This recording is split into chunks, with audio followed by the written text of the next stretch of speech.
My name is Haley. I am 34 years old, living in Seattle and working as an accountant at an advertising company. My small apartment is on the third floor, where every evening I usually sit in front of the TV screen, eating a simple dinner while checking the lottery results as a dull routine. Most of the time I just give a faint smile when the numbers don't match, then throw the ticket into the trash.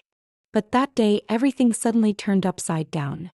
The ticket carelessly tossed on the table suddenly became the thing that made my heart pound. 6 numbers appeared on the screen one by one, a perfect match. $62 million. I burst into laughter, a shaky, unbelievable laugh echoing in the empty room. Before I could gather myself, the phone vibrated. It was my mother. She had no idea her daughter's life had just changed forever. She only yelled because I hadn't sent money to help my brother pay his debt. In the middle of her scolding, my eyes stayed glued to the winning ticket. In my head, there was only one clear decision. No one in the family will ever know about this. Have you ever faced a choice between sharing everything or keeping a secret just to protect yourself? If you have, share your story in the comments. Don't forget to like and subscribe to the channel to follow me on this unexpected journey. Because of what happened after that night, I promise you won't see it coming. I put the phone down, my chest still trembling after my mother's call. Her voice still echoed in my head, full of reproach and demands. The lottery ticket on the table felt like a line drawn across my life, dividing it into before and after. And to explain why I chose to keep this secret, I need to tell you about my family, about the relationships that bound me while suffocating me for years. My mother, Linda, remarried Richard when I was in my early 20s. I tried to find common ground with him, but the only thing he made clear was his coldness. He treated me like an outsider, seeing me only through the lens of being a burden. Whenever my mother wanted to help me, Richard would cut in with his familiar line, "She's grown now, not our responsibility." Each time I heard that, I saw my mother's eyes dim, but she still nodded in silence. I knew she wanted peace in her second marriage, and I became the one left to fend for myself. My father, Thomas, chose a different path. After the divorce, he married Sheila, a woman nearly 20 years younger. Sheila loved lavish dinners, fancy vacations, and designer items far beyond his teacher's salary. As a high school teacher, his income was never enough for that lifestyle, but he still pushed himself, borrowing, overspending. I had often begged him to scale back, told him he didn't have to prove anything to anyone. He only smiled bitterly and said, "Haley, you've never lived with someone who always wants more. Sometimes keeping them by your side means paying the price." His words left me silent. I pitied him, but I was also angry that he willingly stepped into that spiral, only to turn to me for help whenever things collapsed. My brother, Dylan, was another heartbreak. He had charm and intelligence but never used them to build a steady life. Jobs came and went, relationships fell apart, and his gambling habit consumed everything, dragging in debts that never ended. I can't count how many times I lent him money, hoping he would change. One night he called me trembling, "Just $5,000, sis. I swear I'll get clean, quit gambling." I scraped together all I had and sent it, truly believing he wanted a fresh start. Weeks later, I caught sight of him in a bar, lit up by the glow of the betting table. When I asked, he just laughed, "It's just one last round, don't be so serious."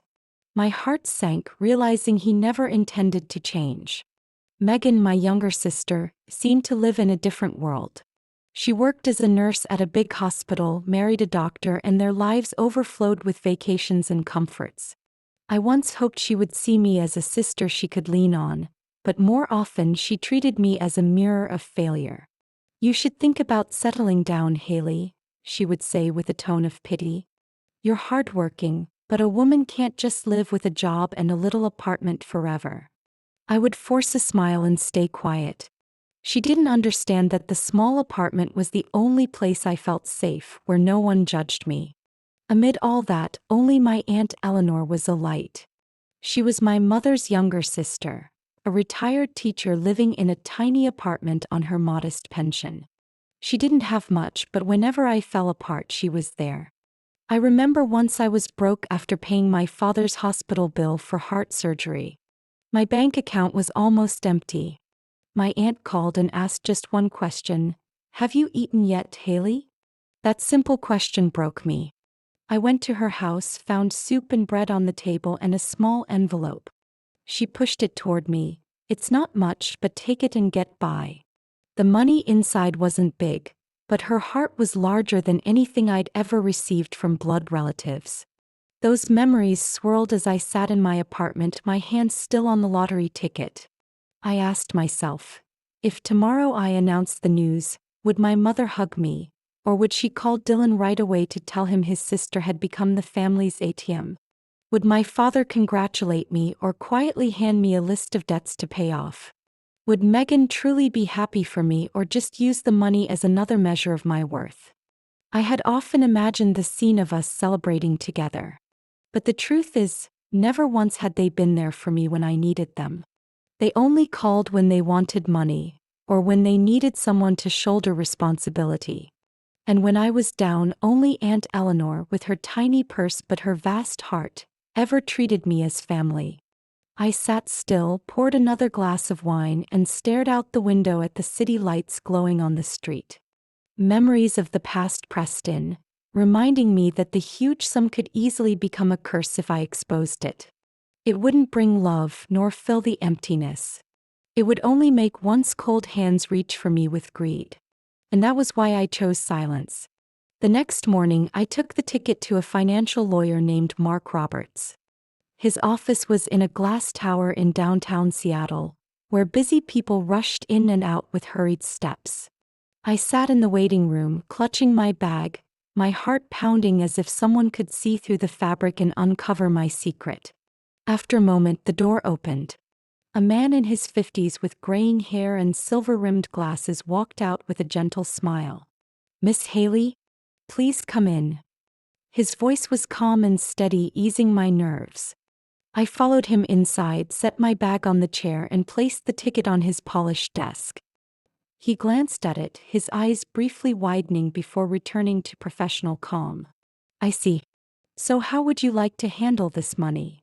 I drew a deep breath. "I want to stay anonymous. My family or anyone cannot know." Mark nodded. "In this state, we can set up a trust under a different name. The winnings will go into it and all public records will show only the trust, not you. You'll need to choose a trustee and set management terms." I listened carefully, taking notes. He explained safe investment options, common mistakes, and especially emphasized: the biggest mistake most lottery winners make is sharing too soon, too widely. Once that happens, boundaries vanish. They get buried under requests, pressure, even envy. I gave a bitter laugh. "I don't want to become a walking wallet for anyone." He studied me for a moment. "You made the right choice from the start." Leaving his office, I carried a thick folder. Inside it, the agreement to establish Aurora Trust. Within weeks, the entire fortune would be secured under protected accounts. On paper, the owner was only a legal entity while I remained invisible. But as I stepped onto the street, I felt torn. On one hand, I was free from the financial fear that had haunted me for years. On the other, I had to hide my joy, forced to live on as though I had nothing. Just a few days later, a relative told me the family was gossiping again. Dylan, drowning in debt, called me selfish for not giving him $10,000 to save his life. My mother told relatives I was stingy, while Megan sent a cryptic text: "Do you ever think others might be struggling for real?" I stared at the screen, my fingers trembling with anger. All the times I had reached out, they had erased. What they remembered was only the moment I refused. To them, I wasn't family, I was a bank account. I sat in my apartment listening to rain on the roof when a thought struck me. I had always wanted to know the truth about these ties, to see clearly who cared and who only saw me as a tool. If I kept silent without testing, I would forever wonder. I poured another glass of wine, looked at the trust documents on the table, and whispered to myself, if they think I'm selfish, then let them see what happens when I really need. A bold idea took shape. I would stage a scenario. My company went bankrupt, I lost my job, my account was drained, and I urgently needed $7,000 to cover rent and medical bills. An amount large enough to be a true test, but not so extreme it sounded absurd. I would tell the same story to each person and record their reactions. If they truly saw me as family, they wouldn't hesitate. If they only saw me as a resource, they would turn away or make excuses. That would give me all the answers I needed. I picked up my phone, opened my notes app, and began writing out every detail. The company's name, the reason for bankruptcy, unpaid wages, made-up job interviews. I practiced how to speak so I sounded desperate but convincing. I imagined what my mother's voice would be like when she heard, how my father's attitude would shift, whether Megan's eyes would flicker, and how Dylan would react when the sister who once supported him now asked him for help. Inside me was both pain and a strange excitement. I knew I was stepping into a dangerous game, but it was the only way to see the true nature of my family. And when the small candle on my table burned out, I was sure of my plan. Tomorrow I would begin the test. I prepared every detail for the fabricated story. For several days straight, I read articles about companies collapsing due to accounting scandals, jotting down figures to make the tale sound believable. I practiced in front of a mirror, rehearsed how to press my hand to my forehead, how to lower my voice with a trembling edge when I mentioned rent being due. I even printed fake notices of company closure, in case anyone grew curious and wanted proof. The first person I chose to test was my mother. I asked her to meet me at a cafe near her house, where dim yellow lights spread across old wooden tables. When I walked in, she was already seated, her phone lying in front of her, fingers still tapping as if meeting her daughter was only a brief interruption in a busy day. "Mom," I said softly. She looked up, forced to smile. "Haley, you look thinner. Sit down." I pulled out a chair, set my bag by my feet, and drew a deep breath as if preparing for a roll. "Mom, my company is closed. There was a huge scandal in the accounting department. The director embezzled funds. All the employees lost their jobs immediately." She froze, but instead of reaching for my hand, she only tilted her head, her eyes hesitant. "Good heavens, really? Are you sure?" I nodded. "I haven't received my final paycheck. My account is empty. I need to pay rent and a few medical bills. I need about $7,000 to manage. Just until I find new work." I spoke slowly, pressing each word, letting my voice shake naturally. Linda bit her lip, tapping her fingers on the table. "I don't know, Haley. You understand, Richard handles all the finances in this house. Every expense, big or small, goes through him." I lowered my head, letting a fake tear slide down my cheek. "Mom, I have no one else. Only you." The cafe door opened, a cold draft rushed in. Linda folded her arms, her voice awkward. "I'll talk to Richard, but you know him. He always says, once you're grown, you're responsible for yourself." A few minutes later, her phone rang. The screen flashed Richard. She motioned for me to wait, then answered. I sat there, my heart pounding, not from fear but from anticipating what I already expected. "He wants to talk to you," my mother whispered, sliding the phone across the table. I picked it up, inhaled deeply. "Hello, Richard." His voice came sharp, cold as metal. "I hear from Linda that you're unemployed and need money." "Yes. Just temporarily. I'll be working again soon. But right now, I need a small amount to cover rent and medical bills." He gave a short, mocking laugh. "Let me be clear. You're not my daughter. Your problems aren't mine. I've provided for your mother for 15 years, that's enough. Don't expect anything from me." Each word hit like shards of ice. I swallowed hard, answering quietly, "I understand." Richard hung up. I handed the phone back to my mother. She sighed softly but didn't oppose him, didn't offer to find another way to help me. Only a weak stroke of her hand over mine. "Stay strong, things will work out." I forced a smile, wiped the tears still clinging to my cheek. "Thank you, Mom." Inside, a chill spread through me. When I stepped out of the cafe, a light rain had begun. I pulled my coat tighter and hurried to the parking lot. In my chest was an emptiness I couldn't name. I had predicted the outcome, but hearing it directly, my mother shifting responsibility to Richard and him rejecting me outright, still pierced me. I sat in my car, gripping the steering wheel tightly. Raindrops streaked down the windshield, mirroring the heaviness inside me. Quietly, I wrote a note in my small journal. Linda, false concern. Richard E. denies responsibility. Result, refusal. Then I closed the journal, shut my eyes. This was only the beginning. There were more people I had to face. After meeting with my mother and Richard, I sat in the car for a long time before calming down. The chill from that conversation hadn't faded, but I had to prepare for the next step. The plan was set, I couldn't stop now. The next person I needed to test was my father, Thomas. I arranged to meet him at a small cafe near the high school where he still taught. It was an old-style cafe, dark wooden furniture, dusty glass windows. When I entered, he was already there, shirt neat, tie slightly askew, a textbook open before him as always. He looked up, eyes probing. "You look tired," he said, his voice gravelly. I nodded lightly and sat down across from him. I began telling the story I had prepared.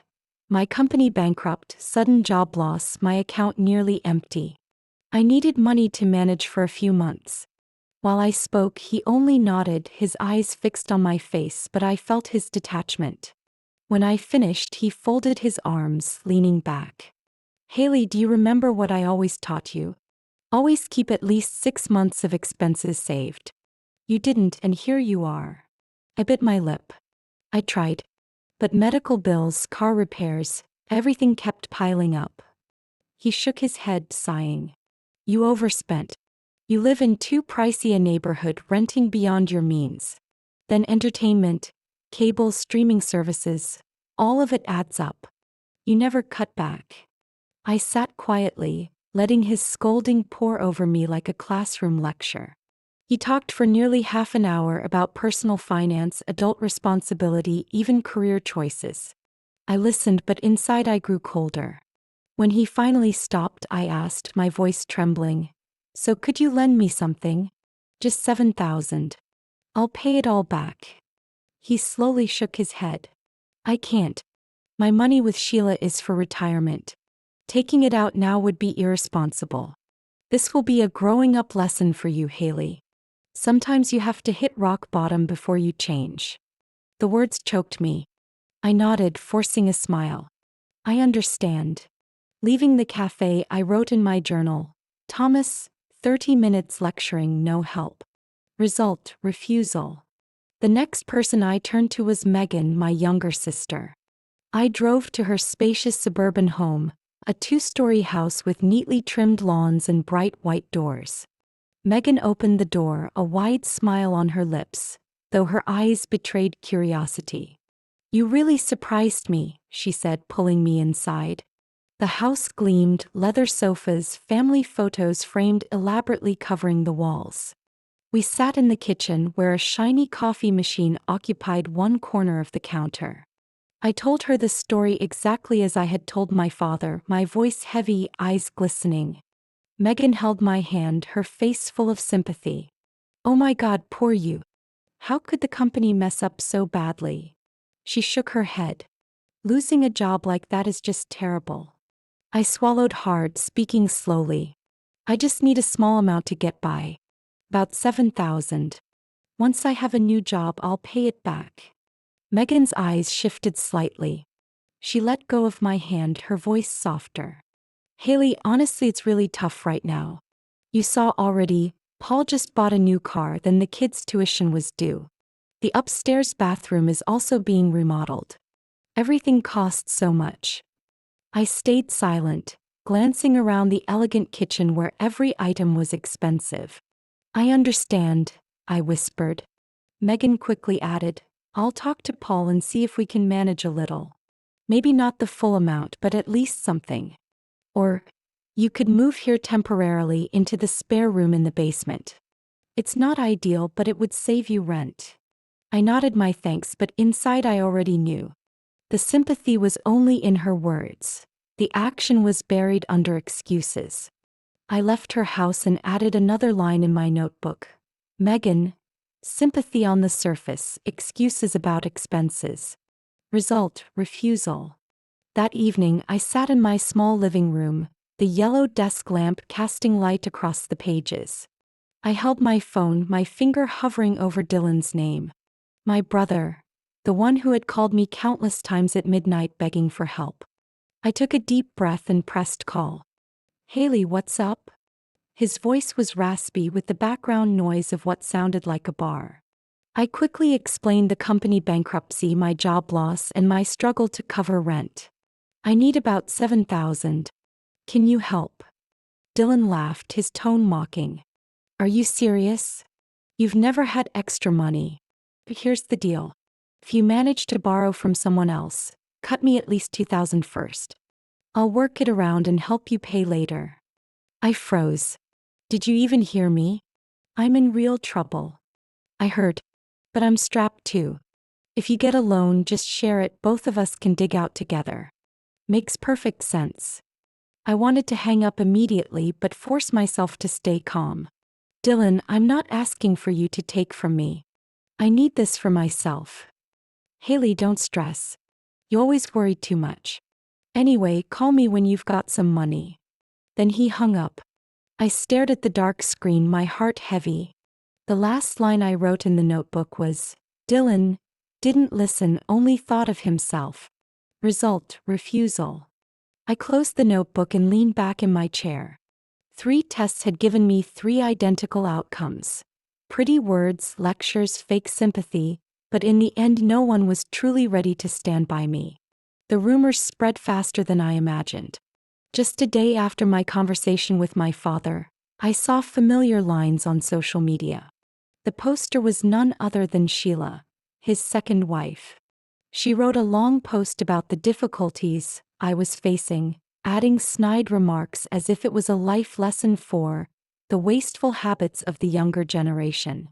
She didn't need to mention my name. Everyone in the family knew who she meant. Relatives near and far, old friends. Comments flooded in, many even shared the post with complaints and judgment. My phone buzzed non-stop. Not real concern, just curious messages. A high school friend wrote, "Heard you're having big issues, are you okay?" A former coworker texted, "Can't believe your company collapsed, how are you coping?" There were even sympathy notes, "Don't worry, things will work out." But not one person asked, "Do you need money?" I watched the screen flashing, my chest tightening. They wanted gossip to feed dinner conversations, but no one truly wanted to help. I closed my eyes, leaned back, and let the buzzing continue, louder than public criticism. That evening, I got a video call from my cousin Angela. Her face filled the screen, blonde curls perfect, lips painted bright red. "Haley, oh my God, I heard the news," she said, her voice half pity, half excitement. "Your story's all over the family group. Are you okay?"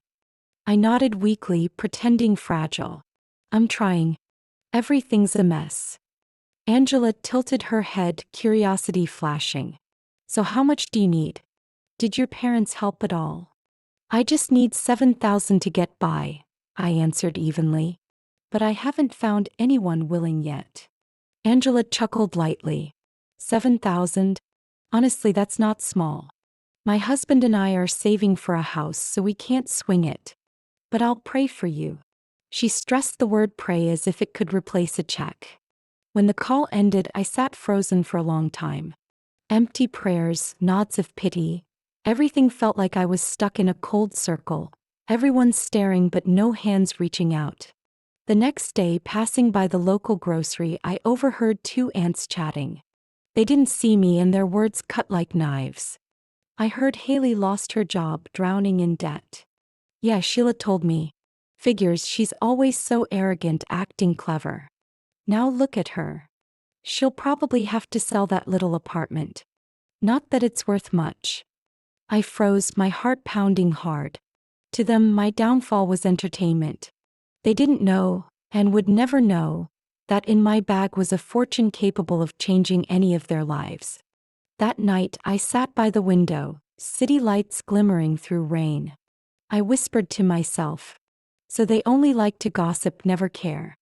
To them, I'm just a story to pass around, nothing more. Another wave of messages came in. A former classmate. If you're really struggling, go to the unemployment support group.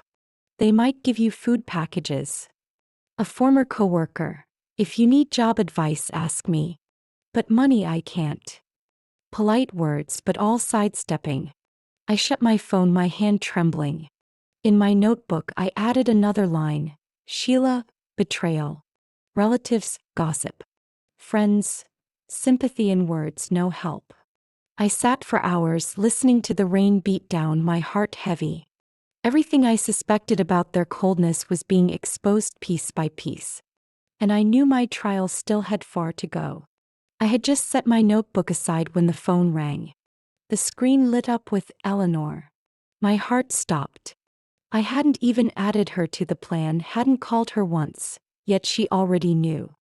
Her voice came warm, without reproach, without curiosity. Haley, I heard you're in trouble.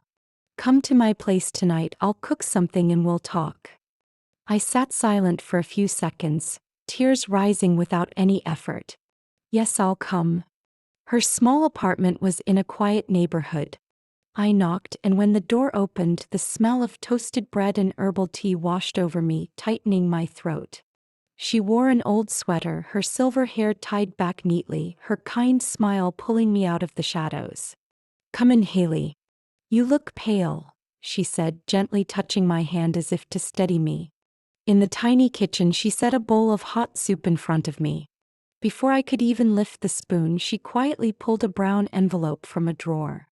She placed it in the middle of the table and slid it toward me. I only have a little, about 3,500. Take it and use it to get by. I stared at the envelope, my hands trembling. I knew this was nearly all of her savings. Auntie, you don't have to do this. I can't take it. She shook her head, her eyes firm yet gentle. Family helps each other in hard times. If you need a place to stay, my sofa is always ready. It's not spacious, but at least you won't have to worry about rent. At that moment, I couldn't keep up the act any longer. Every wall I had built for this test crumbled. I broke down, sobbing uncontrollably, real tears streaming down my face. She wrapped her arms around me, her thin hand gently patting my back. It's okay, child. You're strong, but sometimes letting yourself lean on someone else isn't wrong. I choked up, unable to form words. Everything I had received from my father, mother, sister, and brother had been lectures, avoidance, or calculation. Yet here, in this modest kitchen, someone who had so little was willing to give nearly everything she had to reach out for me. I sat at the table for a long while, listening to her talk about her last years of teaching before retirement, about the children in her class who loved hearing her read poetry, about her simple but peaceful life. Not a single complaint. When I asked why she didn't keep the money for herself, she only smiled. I'm older now. Living simply is enough. But you're young, you need to move forward. That's what matters. The yellow light cast across her face, highlighting the wrinkles at the corners of her eyes, but within them was a sincerity that felt like salvation. I squeezed her hand and whispered, I've never felt anyone care for me the way you do. She smiled kindly, her thin but warm hand holding mine. I care about you not because of what you do for me. Just because you're Haley, that's all. I looked at the envelope still lying on the table. $3,500. Nothing compared to the millions waiting for me in the trust fund, yet its worth far exceeded any number. I knew I had just received the most precious thing in this whole test. Undeniable proof of genuine love. That night, leaving her small apartment, I carried the envelope, but what weighed most heavily in my heart was gratitude. In the drizzle, I paused under the awning, gazing at the dim sky. For the first time since I began the plan, I let my emotions pour out freely. I realized I had found the one light in the dark chaos of my family, and that light was Aunt Eleanor. I sat in her little living room, the lamp casting a glow across the wooden table, warm yet stirring unease in me. The envelope still lay untouched. She was pouring more tea, the scent of chamomile filling the room, gentle yet deep. I watched her frail figure, her shoulders slightly bent with age, and suddenly my chest tightened. "Auntie," my voice cracked. She turned, setting down the teapot, her kind eyes waiting. "I need to tell you the truth. I can't keep this from you." I took a deep breath, my hands clenched tightly together. I didn't lose my job, I didn't need to borrow $7,000. It was all a test. I wanted to see who in this family truly cared when I was struggling. She stayed silent for a moment, not blinking. I could hear the clock ticking on the wall, each beat echoing in my heart. And I won the lottery. $62 million. I blurted it out quickly, afraid that if I hesitated I wouldn't say it. "I've hidden it from everyone. You're the only one I've told." Her eyes widened briefly, then softened. She laid her hand on the table, her fingers trembling slightly. After a few seconds, she gave a sad smile. "I'm not angry, Haley. I just feel sad.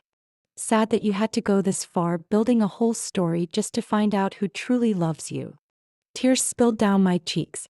I reached out, clasping her thin hand. I didn't want to do this, but I was afraid. Afraid that if they knew, I'd only be a walking wallet. I needed to be sure, to see with my own eyes who would stand by me.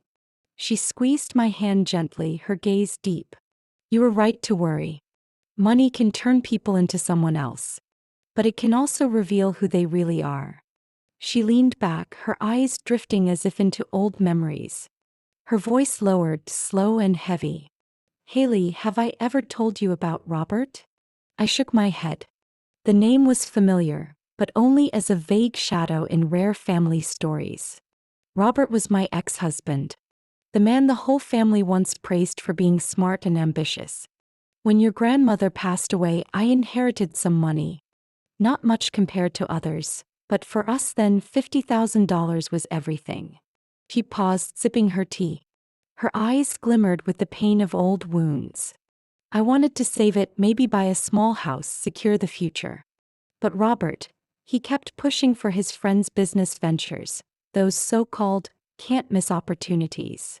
I refused many times, but one day when I checked the account, almost all the money was gone. He had forged my signature, withdrawn it all to sink into a new restaurant.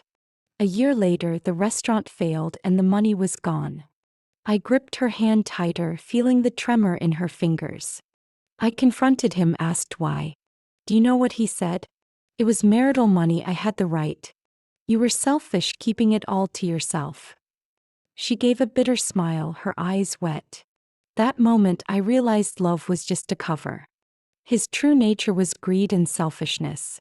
I divorced him, left with a few clothes and a broken heart. I lived struggling for decades, but at least I kept my peace.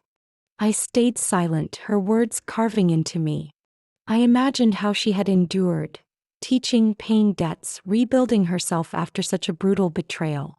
She turned back to me, her voice steady but firm. "Haley, money doesn't make people bad. It just strips away the masks they wear. Those who are genuine stay genuine. Those who see you as a resource reveal themselves." That lesson has stayed with me my whole life. My tears dripped onto the wooden table. I clutched her hand tighter. I don't know what to say. I hid everything from everyone, but with you, I couldn't. Because you've given me more than anyone, not with money, but with unconditional care. She brushed my hair gently, smiling kindly. "You don't owe me anything. But remember that money isn't only a test for your family. It's a test for you. How you use it will decide who you are." I nodded, my chest tightening. In that moment, I saw clearly. True wealth wasn't in bank accounts, but in how we treat those we love. And I knew I had found the only reliable anchor in the cold circle of my family. It took me days to decide before sending a group text inviting the family to my apartment. The message was simple. "This Sunday, 6 p.m., come to my place. I have an important announcement." No explanation added. I pictured each of their faces reading it, surely assuming I was about to ask for help again. That evening, I prepared a little food and drinks, but all my focus was on what I would say. My heart pounded as the knock on the door came. The first to arrive was my mother with Richard. She glanced around my small apartment, lips pressed tight, while he gave a half-hearted nod and sank into a chair, leaning back as if attending a pointless meeting. Then came my father with Sheila. He wore an old suit, tie slightly crooked, his eyes guarded. Sheila arrived with a smirk, her gaze sweeping the room as if searching for flaws. Megan came with her husband Paul, neatly dressed, exuding the comfort of the middle class. They sat close, Megan's hand resting lightly on Paul's wrist, a subtle display. Dylan arrived late, fidgeting, shirt wrinkled, breath laced with alcohol. He clapped my shoulder like a buddy, but in his eyes was a flicker of expectation. Finally, Aunt Eleanor entered. She sat quietly in the corner, giving me the strength to begin. I stood in the middle of the room, looking at each face, feeling the thick air of suspicion. No one asked how I was. Few even smiled. They were only waiting for me to speak. "Thank you all for coming," I began, trying to keep my voice steady. "I know there have been a lot of rumors about me lately, and I want to speak plainly, no beating around the bush." My mother raised her eyebrows slightly, Richard folded his arms across his chest, and Megan tilted her head, pretending to listen. Dylan leaned back in his chair, the glass of water in his hand trembling lightly. "I've helped all of you more than once," I continued. "Whenever someone needed something, I never hesitated. I emptied my savings to help Dylan go to rehab. I used my credit card to pay for Megan's wedding. I transferred money to repair Dad's roof. I did it not because I had plenty, but because I thought it was my duty as family." The whole room was silent. I drew a deep breath, my voice firmer. "But when I fell into hardship, when I said I needed help, most of you turned your backs. Some gave lectures, some made excuses, some even turned it into public gossip. I want you to know, I see clearly now." Linda leaned forward, her face annoyed. "Do you think that's fair? I promised to talk to Richard. But it's not like money is always just lying around." I looked straight into her eyes. "You don't need to justify. I've heard enough." My father shook his head, his face tight. "You're making us ashamed. Talking about money like this in front of the whole family. Don't you see how selfish that is?" I laughed, unable to hide the bitterness. "Selfish? When you needed help, I gave it. When I needed help, you said it was a lesson in growing up. So where's the fairness?" Dylan suddenly slammed the table, water splashing from his glass. He growled, "If you've got money, you have to share it with family. Blood means sticking together. You can't keep it all for yourself." I looked at him, my tone calm but ice cold. "Which money are you talking about? The money I already gave you that you gambled away? Or the money you promised to pay back but never did? Don't preach about family when all you've done is drain others' pockets." Megan spoke up, her voice trembling slightly. "Haley, you're being too harsh. We also have a family, kids to care for. We can't take on more." I turned to her. "You're right. You have a family and responsibilities. But so do I. The only difference is mine have always been dismissed." The room grew heavy. Sheila cleared her throat, then spoke with mocking sharpness. "Listening to you, it sounds like this whole family does nothing but use you. Don't you think you're exaggerating things a bit?" I held her gaze. "If that's how you see it, then keep that view. I'm only speaking the truth." They glanced at each other, some faces red, some avoiding my eyes. I drew a long breath, putting every ounce of courage into my final words. "From now on, I am not anyone's wallet. If you see me as family, treat me with love. If you only see me as money, then forget me." The room fell into silence. Only the ticking clock and my racing heartbeat remained. No one replied. It felt as if a storm had swept through, leaving behind a stillness full of shards that could never be pieced together. Aunt Eleanor stood, gently placing her hand on my shoulder, her eyes soft yet resolute. Her presence was the only anchor in that heavy room full of resistance. After that tense family meeting, I returned to my apartment and sat alone for a long time. In my heart, pain mixed with peace. I had spoken everything aloud, drawn the line I had never dared to before. From that moment, I knew my life had to turn down a different path. And down that path, I wanted Aunt Eleanor to be the first to walk with me. Just a few months later, she moved into the new house I bought her, in a quiet coastal town not far from Seattle. It was a small one-story home with a wide porch and wooden chairs for her to read on, a garden of purple flowers stretching beneath the windows, and only a short walk from the beach. She stood frozen for a long time the first time she stepped inside. Her hand trembled as it touched the freshly painted wall, her eyes shining with amazement. "Haley, you did this for me," her voice broke. I smiled, hugging her. "You gave me something no one else ever did. Now I just want you to live your days in peace without worrying about medicine or bills." I also set up a health fund in her name, making sure every medical cost would be covered. She only needed to focus on the things she loved: gardening, reading, volunteering to teach kids how to read in town. Watching her step into that restful phase of life, I felt I had repaid a part of the debt of gratitude. As for me, I knew I couldn't keep doing my old job. Numbers, reports, and a cold desk no longer held me. I resigned, and with part of the lottery money, I founded a nonprofit called Harbor Light Foundation. Its sole purpose: to support older women living alone, those struggling financially and too often forgotten. The idea came from Aunt Eleanor's years of hardship. I had often wondered, if not for her small pension, if not for her tiny apartment, what would have happened to her? I didn't want anyone else to live out their final years in loneliness and want. I called Natalie, my close friend, a nurse I'd known since college. Natalie had seen many older women stuck in hospitals because they had no one to pay their bills. When I laid out the plan, she was quiet for a moment, then laughed softly over the phone. "Haley, this is exactly what I've always wanted to do but never had the chance. If you're bold enough to start, I'll stand with you." And so we began. At first, just a small office rented from an old building, a few worn desks, and a couple of computers. I used my personal funds to sponsor the first 5 cases. A woman who had waited tables for over 30 years but now relied on food stamps in old age. A widow with diabetes who couldn't afford her medication. A former nurse with no family, living completely alone. Seeing their faces when they received support, I felt the change deep within me. Natalie worked with rare passion. She went to hospitals, met each patient, connected with aid programs, and became the bridge between our organization and those who needed us. I managed operations, paperwork, and also spent much time visiting people directly, listening to their forgotten stories. Meanwhile, my family grew distant. After that meeting, hardly anyone reached out. Sometimes my mother sent a short message, "Are you doing well?"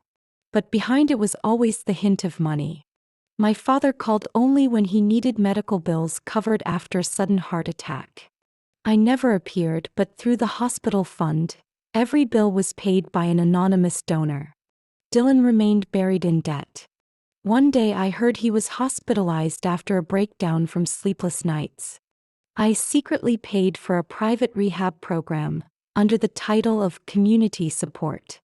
He never knew I was behind it. For me, it wasn't about forgiveness. It was about not wanting to watch blood destroy itself completely.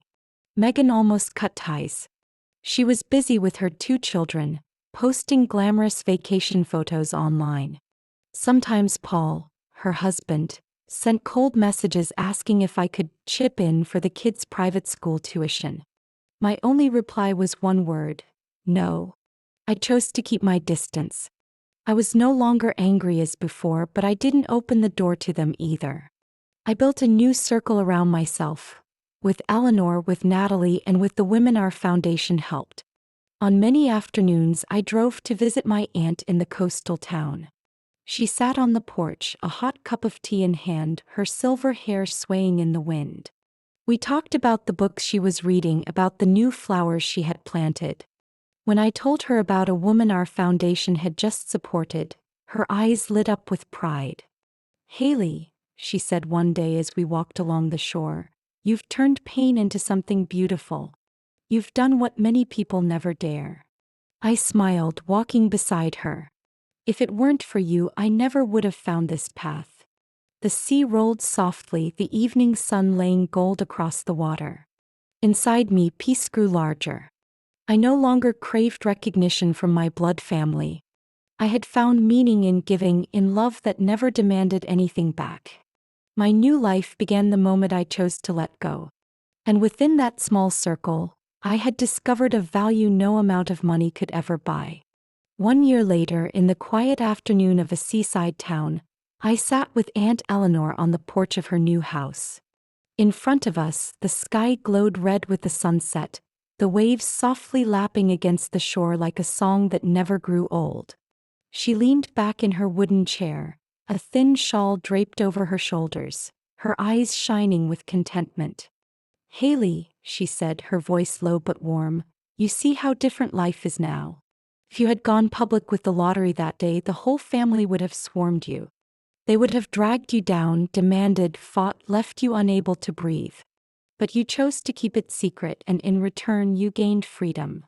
I smiled gently, tightening my grip on the hot cup of tea. "You're right.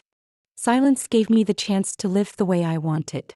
The money sits in the bank, but my soul is no longer shackled by expectations or pressure from others."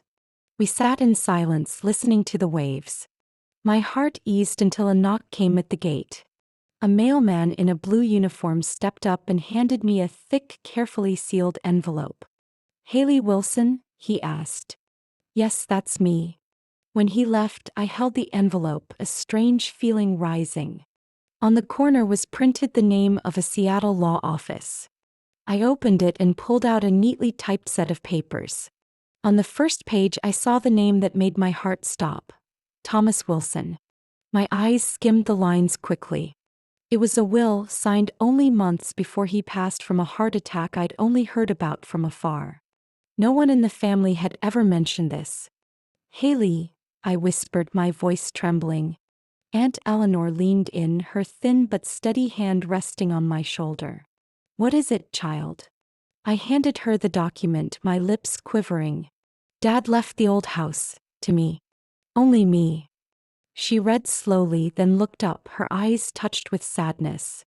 "Perhaps he regretted things. Even if he never said it, deep down he still wanted to leave something to you." I sat still as memories flooded back.